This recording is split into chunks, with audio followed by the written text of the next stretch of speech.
Welcome to the Barcata Podcast. We're here at Manila Resto with Patricia. Hey, you got it. You beat me to it. Yeah, you know what's up. It's Friday, May 28th, and we are on episode 18 already. 18. Wow.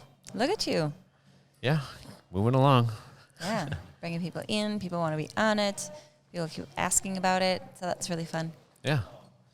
This is number what for you? 4? I don't know. Yeah, I think it's 4. Okay. Yeah, awesome. And you know, You're in the lead I'm always supposed to be your number one. for keeping track. Yeah, of course. And Marie, it's her. It will be her third when she pops on. Yeah. No, then I have to be up to 5. All right. Well, we won't figure this on Well, here. yeah, we'll figure it out. And then after we take a break, maybe we'll do some fact checking. Fact checking my own life. Oh my goodness. Yeah. Well, thanks for joining us again today. We're here again at Manila Resto. We're gonna get into a topic right away, and something that was just kind of fun and interesting. Because of the season, we are coming into summer now. Yeah, you never would have guessed with the weather that's been happening here in Oshkosh lately. It's kind of cold and windy. It's been waking me up a little bit last night, or the past few nights. Yeah, it's blustery. Pretty abnormal. Or maybe it's not, because it's Wisconsin, right? So Yes. So that makes me want to question all of you. How many of you are already wearing your summer sandals? I have been. Right? It's once the snow melts, pretty much in Wisconsin, it's sandal weather, right? Yeah. And so that's what we're going to talk about today. Yeah, kind of how I got connected onto that subject was I was just kind of following some new pages and stuff on Facebook, and one of them was Esquire Philippines, and they post a lot of cool things and, current events, history, and they do some really great writing on sharing information and digging into how things came about or came to be. So, it's always a thing, right? When you went to the Philippines and one thing that you will commonly see are people wearing flip-flops, right? Mm-hmm. And that's such a huge thing. And as I mentioned in a previous episode, I think it was with Tim and Nate, about how I was always complaining about not being able to have my basketball shoes to go play. And, when there were some kids playing there when I was visiting the Philippines, they were all just rocking flip-flops, and I'd be like, man, I'd be rolling my ankles left and right. I would not be able to get my grip down, and I would use that as an excuse. But they don't use any of that as an excuse. They just want to get out and play, and they play in what they have, and what they have are flip-flops, So Exactly. Which is pretty cool. Yeah. And so everyone, obviously the weather is appropriate for wearing flip-flops in the Philippines, but there's more of a connection than that. But I do want to go back to what you were saying about the Philippine Esquire. It's really nice to get good resources if you want to be connected in some way to other cultures, the other happenings, what's going on in other countries, right? Because if you're getting our American mainstream media, you're not getting, what's happening in the Philippines. So that's a nice way to be able to have that connection. So if you're like, that sounds cool, look it up. Right? Otherwise, I'm sure if there's other countries or cultures that you're interested in, that you'll be able to find other resources as well. If you haven't, let that be the spark for you to look and seek that one out. Yeah. All right. So tell us about these flip-flops. Yeah. So between esquiremag.ph and the good old Wikipedia, we've done a little bit of research, and we'll read a few excerpts and stuff from them, but we won't read the whole thing. But we'll definitely share the link on our page and website and stuff. So if you want to dig into it a little bit more, you can. Yeah. So when we go to the Philippines, they're wearing flip-flops all the time. But for the longest of times in the Philippines, they didn't wear anything. It was all just barefoot all the time. And that went through all the way up until the 1800s, right? Let's see. In Esquire, they write, the pre-colonial Filipinos were predominantly barefoot. So in the 1500s, Filipino nobility adorned themselves with fine clothing, silk doblets, and gold trimmings, gold bands, and thick gold chains around their necks. I need a gold chain around my neck. But evidently lacking is anything to protect their feet. So, they have some pictures here that show, what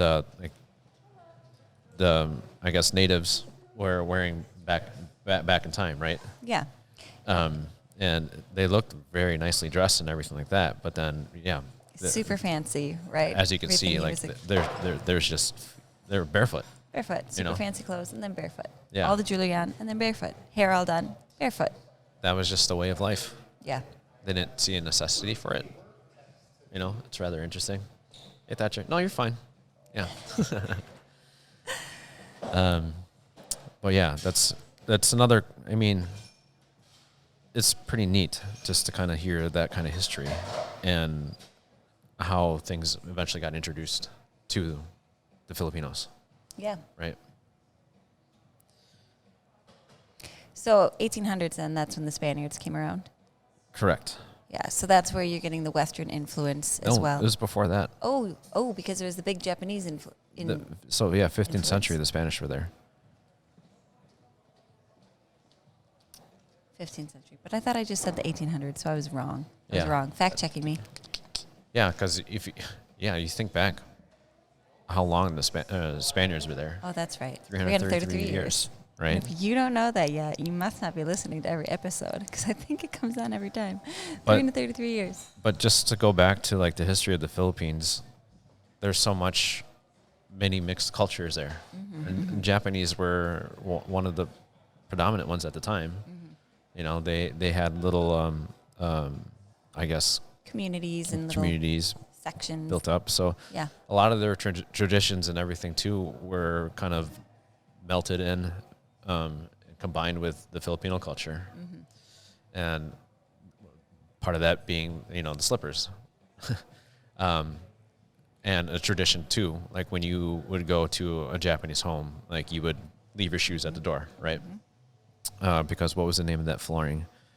The bamboo flooring. They had a special name for it.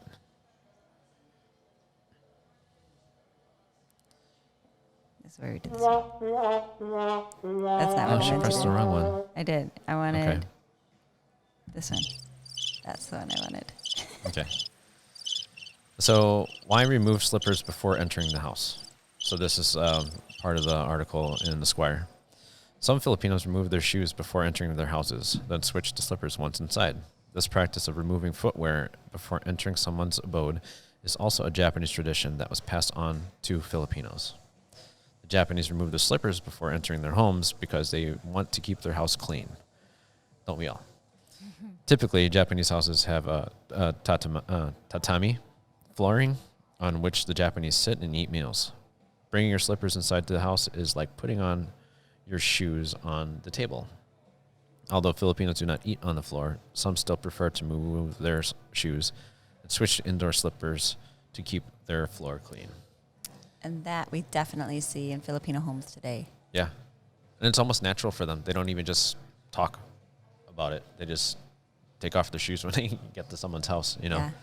And there's that one family friend of ours that always would, she'd open up the closet and then there'd be different slippers for you to put on. And like those ones were legit slippers, not sandals, as they use the word slippers for sandals, which my kids have corrected many Filipinos on that. They're like, those aren't slippers, they're sandals. Yeah.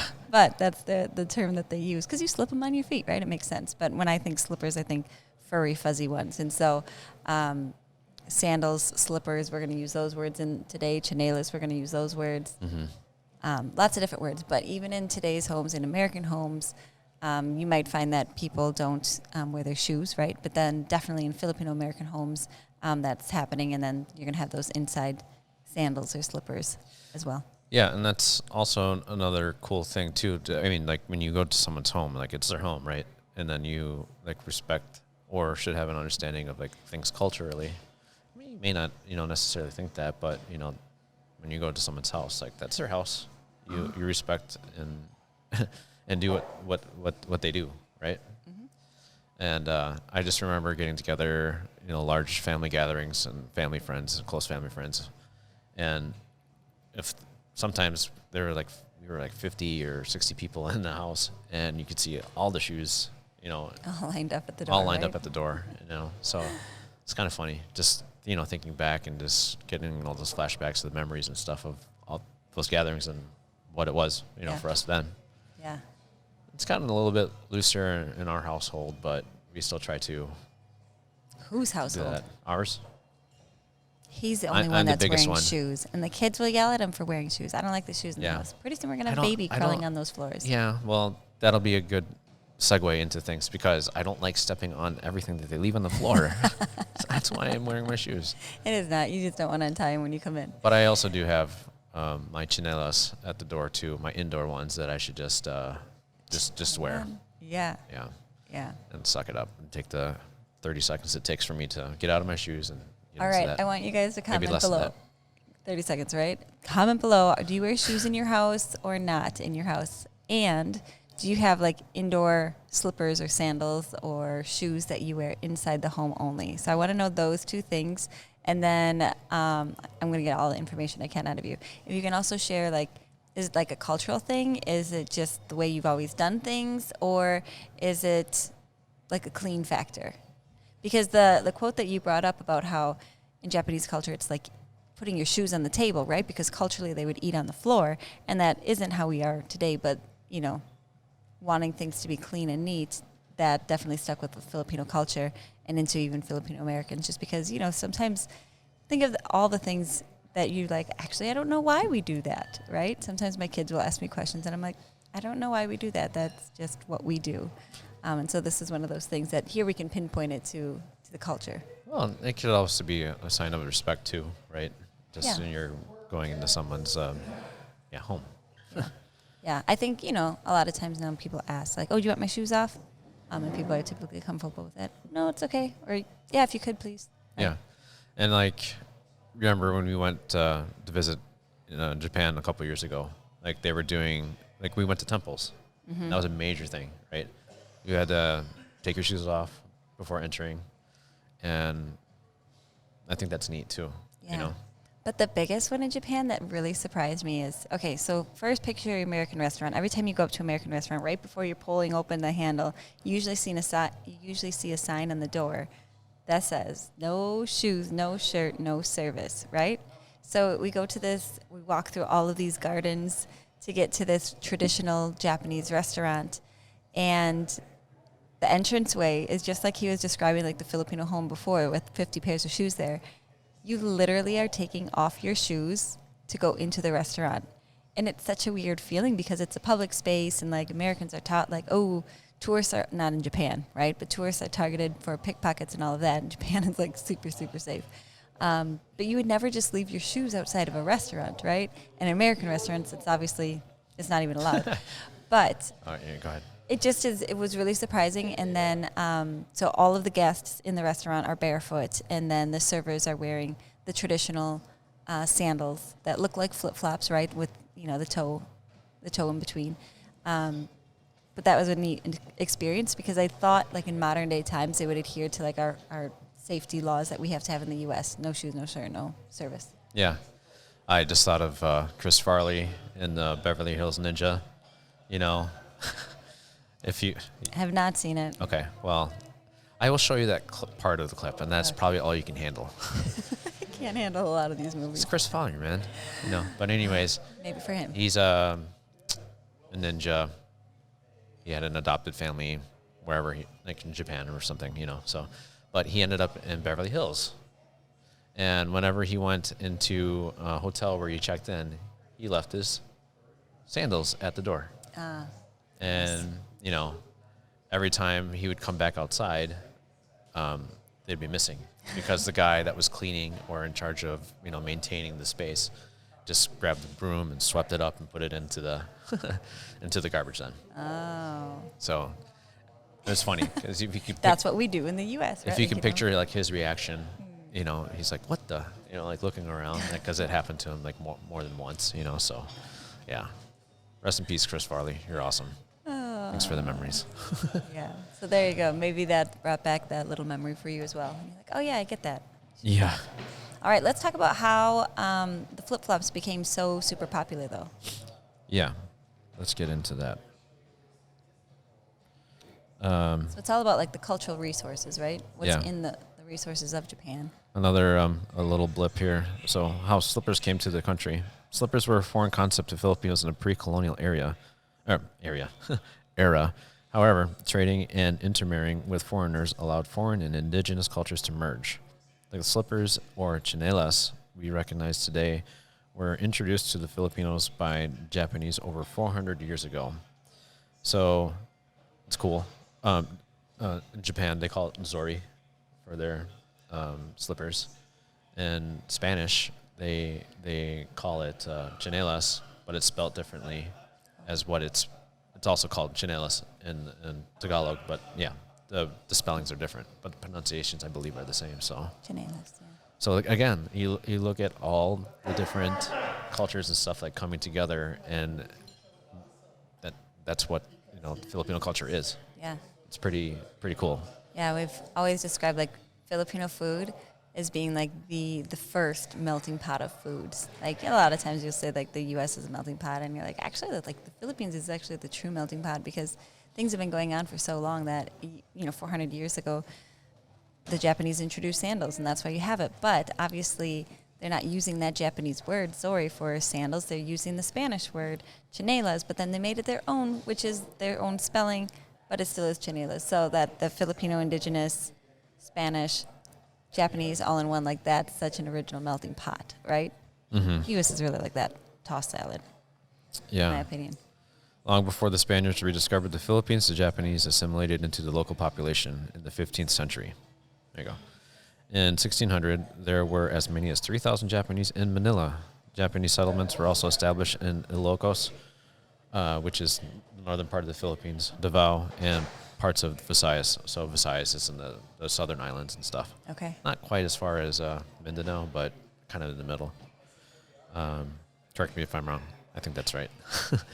Although the Japanese word for slippers is zori, Filipinos called the slippers chinelas, which comes from the Spanish word chinelas. So the spelling for those of you listening in Spanish is Chinelas, and then in Tagalog it's Tsinelas. So, Goodness. yeah. I don't recall learning the word chanelas. I think I learned sandalias, which Okay. it just, part of that is I learned Mexican Spanish. I was going to say, yeah. As opposed to Spain Spanish. So that's most likely it, because sandalias, like maybe that actually came from like English. I don't know. Mm-hmm. But if you're trying to think back, like I don't remember learning that in high school Spanish. Maybe we didn't. Yeah. Well, what's pretty cool about what the Japanese did with their flip-flops, like the zori was the original name for it, or the slippers forerunner. They had like various types. So you would wear one for every day. They had different types for when it was rainy. So you wouldn't be standing in the mud or get into the puddles and stuff. Yeah, I had like a little peg at the front and a little peg at the back to keep you elevated up. Yeah. So you weren't getting wet. That's right. Yeah. And the origins of it, they were using, basic rice straw to make it. And then later it eventually evolved into something different. Yep. So again, using the resources around you, right? Yeah. So other types of Japanese slippers had wooden soles, which probably influenced the Philippine Bakias design, which I don't know what that is. Google it. But it's stated. I want to get to like the World War II part. Come World on. War II part. Come on, World War II. So, Okay, well- World War II. Well, let's Can I give the Cliff Notes? let's fly through like the status and stuff quick. All right. The status symbols. So even before the Spaniards colonized, you remember we were working on this before. The Philippines. Yeah. All the islands of the Philippines. Let's say that.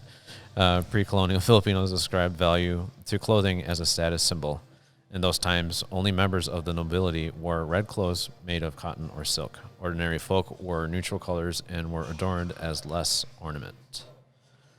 I won't read the entire thing here, just for time's sake. But basically, if you were wearing shoes, which the Spaniards, introduced, you were considered to be high class, Because you could afford it, right? Yep. And then if you were wearing your chinelas or sandals or zori, that would, I guess, fall into like the middle class range. And then if you were barefoot, then Clearly, you're lower class. yeah. But yeah, I mean, all that stuff was big back then, I guess, in terms of just separating people, which kind of stinks. Oh, but it still happens today. It does. Like, you can't think that, we don't have class today. Like, there's people who are wearing just, like, Dollar Tree flip-flops because that's what their family can afford. Or there's middle-class families that maybe have Nike flip-flops, right? And then maybe there's upper-class. I don't know what upper-class sandals there are. But hold on, we can get, like, Gucci and, I don't know, those high-end labels, right? Like, I'm sure they're making sandals that people are wearing.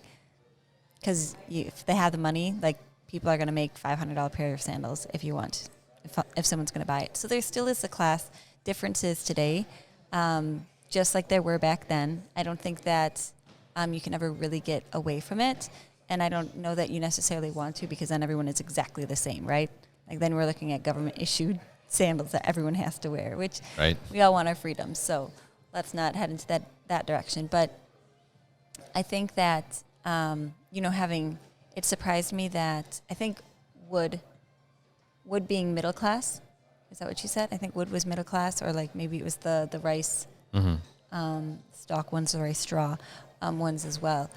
Like, again, like, wood is a hot commodity. Even today, wood is so expensive now with everything going on. In the year 2021, wood is really expensive. And so if we look back in history, using wood as your sandal base is obviously going to be more expensive than something that's around a lot, such as rice straw. Mm-hmm. So it all makes sense. Mm-hmm. Okay, on to your favorite part. Here we go. Birth of the rubber slippers. Now we're talking about the flip-flops that you all know today. Mm-hmm. You want me to read some? No, I'll give the cliff notes. Okay, go ahead. How about I give the cliff notes, and then whatever I miss, you just pick up on if you're like, ooh, you forgot that part. Okay. So World War II happens, right? And Japan is like, their economy is just crushed because, well, they were hard up in the first place, which is why they joined in on World War II. But so they had to talk about using your resources and what you have around you. They had a lot of rubber that they were exporting. And so they decided to use that excess rubber to make all of these simplified, when you think of like a minimalist lifestyle that the Japanese all have, they made their simple shoes or simple sandal, their zori, but they did it out of the rubber. And so that's your traditional flip-flop with the Y thong that you see everywhere, all over the world today. And what's crazy is here we had this war with Japan, and then within a few years or a decade or so, all of these flip-flops, Japanese flip-flops, are all over the homes of the U.S. Like, there's a pair inside everyone because they're unisex, right? Men can wear them, women can wear them, and it was really, it worked well in terms of having a product that was simple and then being able to export it easily, and it was something that Americans didn't have readily on hand, so they bought it. Yeah, and that's one of the sad things about war. Just the recovery for everyone, really. The economic recovery, right? But it's pretty remarkable that they were able to come up with something and get out of use that as a tool to kind of help get out of what they were in, So I remember in one of my operations management classes at the UW Oshkosh, one of the things that they brought up about repairing economies after post-war, what Americans helped and did is they set up those countries with abilities to build their economies up. And automotive was one of those huge things. Yeah. And you look at what Japan is capable of doing now, what they produce, Toyota, Mazda, Honda, amongst other things. It's pretty cool.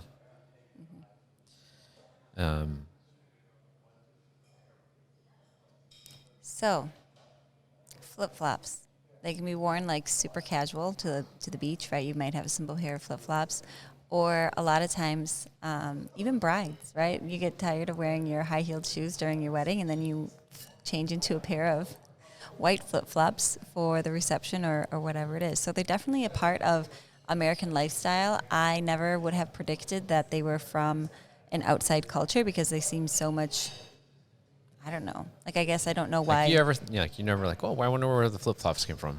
I never thought of that before. So you just assume that they're part of your culture because they are there, but really they have roots that are a lot deeper. And it's pretty neat that it comes from that very traditional Japanese zori that was a part of their lifestyle so long ago. Yeah. And I wonder what other purpose like rubber could have been used, because they were saying that they had oversupply, but they were largely used for industrial and military purposes. I wonder what applications they would use for that. Probably a lot, but I don't know what. All I can think of is tires. Oh, yeah. Right. Tires. Vehicles need tires. Yeah. So. Right on. What's your favorite kind of flip-flop or sandals? Like what kind of sandal person are you? Are you saying like in terms of brand? I don't know. Or if I like the flip-flop? Yeah. You know, I personally have issues with like the rubber. If it's rubber on top, that really seems to hurt my foot. Mm-hmm. And like it just kind of rubs on it too much. So I do like the flip-flop look, but like the leather style. Like I have a lot of the leather ones at home. Mm-hmm. And then they kind of have a strap around. So again, like it's similar to that style of the flip-flop, but a little bit, I feel like I can wear it with shorts, or I feel like I can wear it with a dress, and I don't really have to worry about it.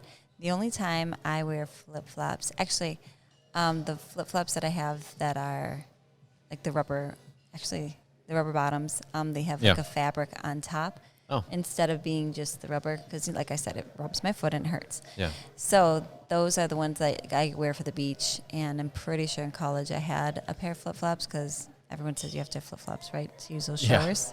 Yeah. So now that I'm not in community showers, I really don't wear them. So I like the leather ones, but I do have a pair of beach flip-flops. Yeah. My current beach flip-flops have a bottle opener on the bottom. They do. So, They do. yeah, that I remember when those first came out, and I'm like, wow, that's genius. You know, especially if you're out and about or hanging out and you want to open up you're not carrying a bottle opener when you're in your swim trunks or swimsuit, you know, so. Hanging out boating or on the beach, something like that. Yeah. And now that you mention it, like, okay, so the first ones were very simple, simplistic, minimalist, right? And now, like, there's the ones where they'll have the whatever imprint into the bottom of the shoe. Oh, sure. And so then when you're making your footprints in the sand or the dirt, then you can really see them, and I think that's clever as well. There's a whole bunch of massage slippers now, or flip-flops, or so they have sandals, like little bumps in it, you know, so. Yeah. I tried doing that for a little while. It didn't quite work for me. Have you ever tried those before? I had a pair of shoes like that, I didn't care for them, so I can imagine I wouldn't. But I do like how the little kid ones, if you want to get your toddlers flip-flops, they really can't keep them on their feet well, so they'd have that little piece of elastic on the back. Yeah. That works well for them. Uh-huh. I'm going to read one more segment from this part here. So, to recover their losses and rebuild their country, they had to monetize their surplus rubber. One solution the Japanese thought was to reinvent the rubber slippers. As a sort of subtle revenge for their loss in the war, Japan flooded the world with super cheap yet reliable zori. In 1950, almost every household in the United States owned a pair of rubber slippers. Unlike the traditional zori made of rice straw, the rubber zori produced a flopping sound when worn while walking. This sound effect resulted in the slippers being coined as flip-flops. The Japanese culture and minimalism was very well expressed in the construction and design of the rubber slippers. It was also light and comfortable, which is another reason why the slippers easily gained worldwide popularity. And that, like you talked about before, it's just like the simplicity, but like of like the Japanese culture, like the minimalist. Mm-hmm. But when you look at the design of that flip-flop, the zori, that's all you need. Yeah. It's so simple, but it serves a purpose for a lot of applications. Mm-hmm. You know?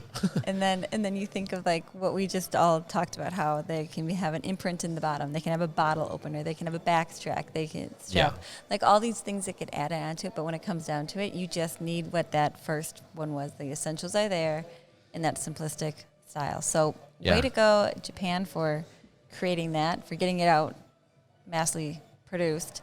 And then if we, it was like a nice, fun travel detour that we took along the ways as we talked about where it came from. And it's stop in the Philippines as well. Yeah. Well, I'm excited for warmer weather and to get in my flip-flops again. Definitely. I got my jeans on and my shoes and longer socks on, I guess. Yeah. Because it's 40 today. Yeah. But you know what? It's sunny this weekend. So, Yeah. 70s, flip-flops. All right. So if you didn't comment yet, comment below about what your home life is like in terms of shoes on the house, shoes on in the house, shoes not on in the house, and when you bust out those sandals. If you do it as soon as the snow melts, or if you're in a place where you're wearing sandals year-round. Let us know that in the comments below. Yeah. All right. Well, that was fun. Yeah. Nice history. to find a little bit of we'll find another topic to dig into again next time we get together. But for our second segment for today, we're going to do a little bit of combining Oshkosh and Manila to knock it all out and talk about some really exciting news that the county is doing here, Winnebago County. They're passing a resolution, and we'll get into more of that here shortly. I can't believe it's already the end of May, and we'll be cruising into June, and hopefully warmer weather here for summer. There we go. And, we'll get back to you shortly. And we'll show you the specials for May one last time. Get in here this weekend. Get it while you can. Enjoy it while it's still here. And then, a little rusty or tired. I don't know. Let's just show them those specials.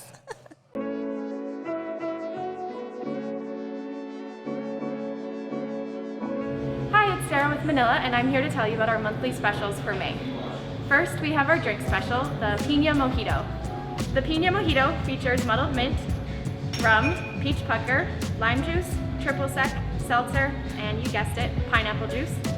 Kick back and relax with our Piña Mojito the next time you visit us at Manila Resto. Our sushi special is the Flores de Mayo. Sabrina put together this beautiful 12-piece roll that features freshly diced salmon, green onions, cream cheese, and crab stick on the inside with the rice rolled outside. The roll is then decorated and topped with sriracha and spicy mayo. Celebrate the month of May with our Flores de Mayo. Our Filipino special is Drunken Squid. Chef Ninoy put together this Filipino special that features squid, banana ketchup, garlic, Maggi sauce, tomato sauce, red and green bell peppers, celery, diced onion, sliced ginger, butter, black pepper, onion powder, salt, oyster sauce, carrots, and rum. The dish is then prepared in a wok and served on a sizzling platter for you to enjoy. Come in and get this dish while it's hot. We'll see you at Manila Resto. Mabuhay!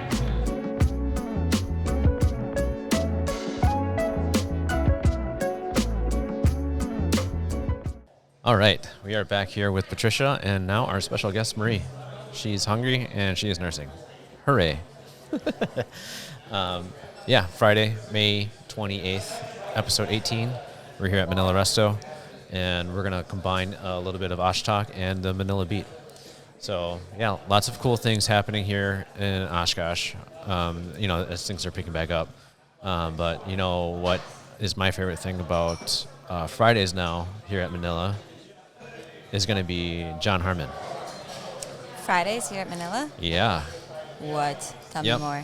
Tell me more. In breaking news, I gave John Harmon a call the other day. I'm like, hey, are you ready to pick things back up on Thursdays? And he's like, oh, man, I just recently agreed to play over at Canova's on Thursday nights because they canned their Tuesday nights. For obvious reasons. I think it's a better move for them. So I'm like, all right, what about Fridays? You want Fridays to be your night here at Manila? And he's like, oh, really? I'm like, yeah, I think you've earned it. He's earned it. He's earned it. And now he'll have his opportunity to shine in the big lights on the prime time slots. Friday here at Manila. So that's awesome. That's so good. Yeah. Yeah, he probably earned that 30 years ago. Right. If he wants to play here on whatever night, he can play whenever. You just always win, John. But that's fabulous to have that consistent schedule back. When do we start? tonight. Tonight. Yeah. So hopefully we can share this with everyone in an appropriate amount of time. I'm not sure. There's a lot of stuff happening today. And we're running out of time as every day seems like it to be. Yeah. But What time does he go on? he'll be performing regularly on Friday nights from 6 to 9.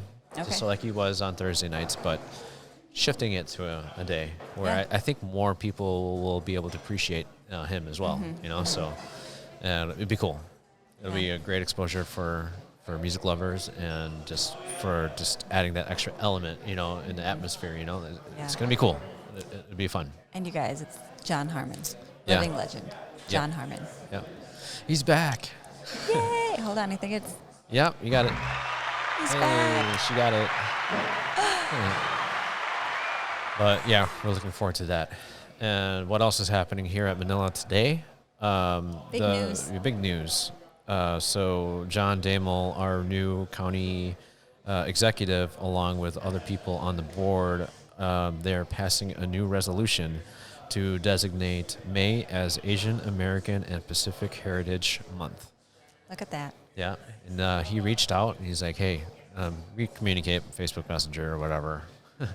And he shoots me a message like, "Hey, do you got a second to talk?" I'm like, "Yeah, sure." So threw me his cell phone number. I called him back right away, and he's like, "Hey, we're passing a resolution with all this stuff. Like, is it okay if we have it at Manila?" And I'm like, "Yeah, for sure. There we go. Like, let's get this thing going, man. So." And I was surprised. I thought it was already like a done thing. right. Well, nationally it's recognized as that, and I think it's starting to gain a little bit more steam and everything. So, but in terms of having it recognized here locally, I think is pretty neat. Yeah. So right away I got on my phone, on the horn, reaching out to all the people that would be interested in being a part of this. Like, I would like to say a historic moment. Yeah. Especially for the amount of people that make up the community and the different trades and skill sets that people have that contribute to our everyday lives here, so. Yeah. But yeah, it's fun, like thinking like, oh wait, yes, I can call this person. I can call that Because person. we're trying to get the representatives of Yep. the Pacific area, the Asian, like all of that. Yeah. Get them represented so while we can take like a nice historic photo to document this day. Yep.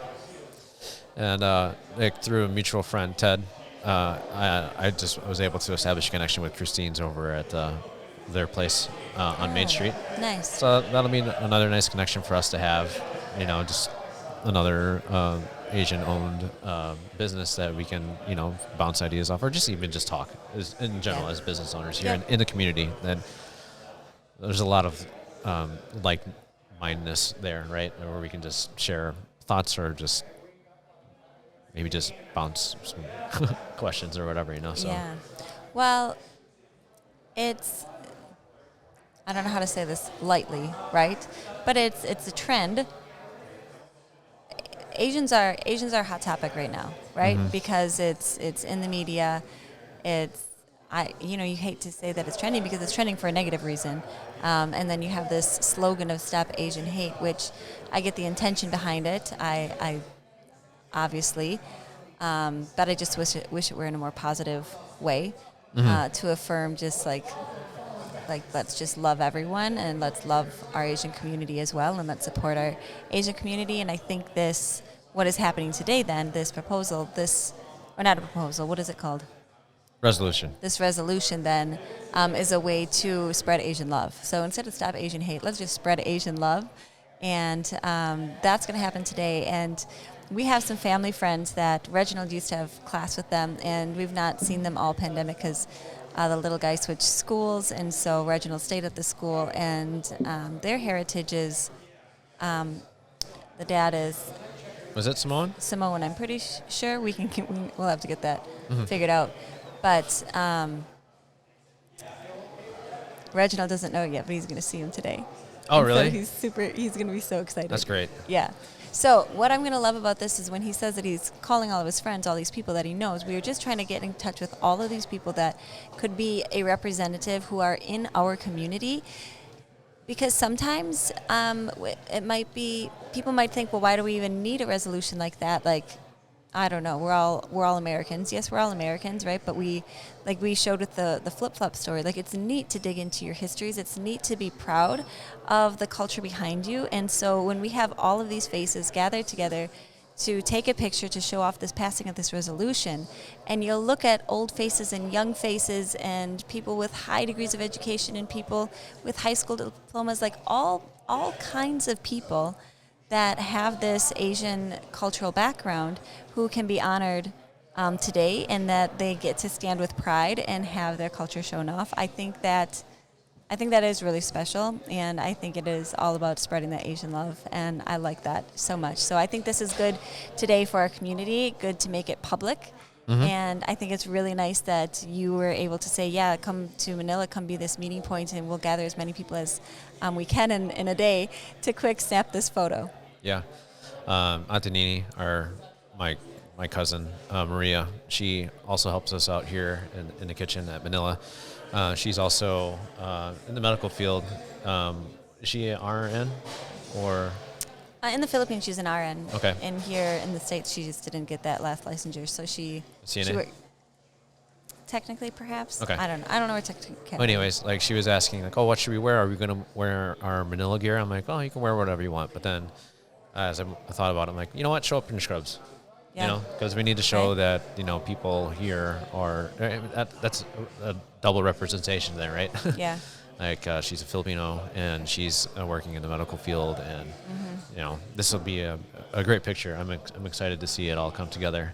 And shout out to Spike, Never Films. I called him up, and I was like, hey, we got this thing going on, and it would really mean a lot if you could, you know, help capture the moment, so get some video of it.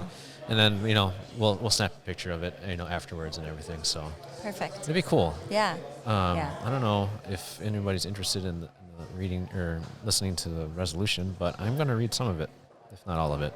We'll see how we go. So to the Winnebago County Board of Supervisors, whereas in 1977, Congress introduced a House resolution to proclaim the first 10 days of May as Asian Pacific Heritage Week, a celebration of Asians and Pacific Islanders in the United States.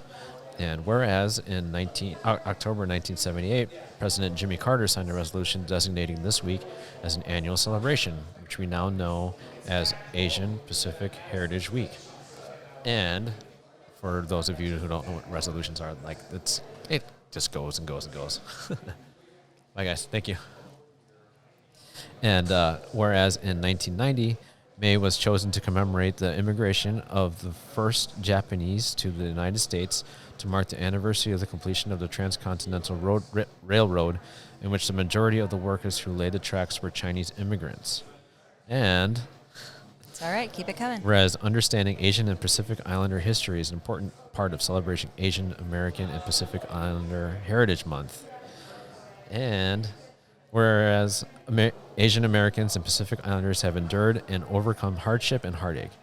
In the earliest years, tens of thousands of gold rush pioneers, coal miners, transcontinental railroad builders, as well as farm and orchard laborers, were subject to unjust working conditions, prejudice, and discriminations.